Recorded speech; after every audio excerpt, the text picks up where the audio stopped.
Hi baritones! This is a whole note and whole rest warm-up that you can be working on this week. But before we get started, I want to give you just a couple of reminders about buzzing and holding your instrument. So remember last week we learned how to do a buzz where you put your lips together, make sure your teeth are open and your mouth is open on the outside, on the inside, and then you buzz. That same buzz happens on your instrument to create the sound. So to hold the baritone, remember you don't just want to sit it in your lap unless you're at the exact height where your mouth hits the mouthpiece as you're sitting it in your lap. For me, that wouldn't work at all. That means that I would have to squish down super low to get to the mouthpiece. That crushes up all my air tubes, and it means that I don't have the best air support. I want to make sure that when I'm sitting up nice and straight, the baritone comes to me, not I go to the baritone. So you're going to kind of give a little cradle and hold the baritone up to where you need it. It's going to kind of rest against your belly here, and you're going to hold it like a little baby baritone. Hold your baritone like that. Remember, on the right hand, we want our hand to make a C, and your thumb is just going to touch right here, and your fingers go fingertips down. You see how my hand is nice and curved? You don't want to rest it like this. This is actually, I can feel a lot of tension in my valve. It's hard to push down when I have my hand at this angle. You want to push your valves straight up and down, and you really want your hand to be free to move.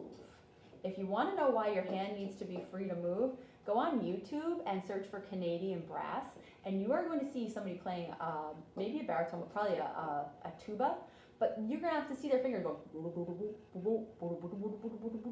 Those fingers really need to be able to move around nice and easily. So let's talk about the warm-up now. Bring it up here so you guys can see it. In this warm-up, we have whole notes and we have whole rests. So when you see the whole note, that's the circle, it means to play for 4. When you see the rest, which looks like this, that means to be silent for 4 beats. We're going to play this exercise pushing down no valves. That note is called B flat, but don't worry about that right now. And we're going to play this exercise the whole thing of number 1. Here we go. Get your baritone into a good position. 1, 2, ready, play. 1, 2, 3, 4. 1, 2, 3, 4. You may have heard me tapping my foot.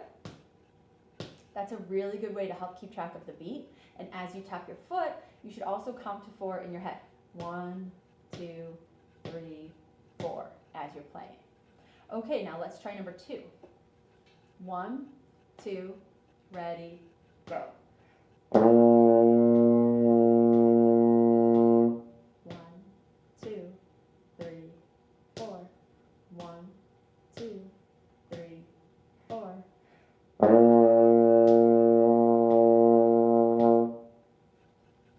I hope you were tapping and counting. Now let's have you try number 2 by yourself. 1, 2, ready, go. 1, 2, 3, 4. 1, 2, 3, 4. Now I want to have you try number 3. I'm not going to play it for you at all. I want to see if you can do it on your own. Here's number 3. Be careful of what you start with.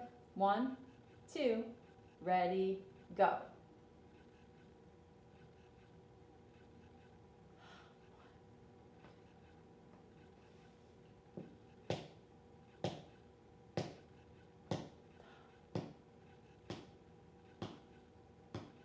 Okay, baritones. So you can be working on this exercise this week, and we'll talk about some instrument maintenance at the end of this lesson.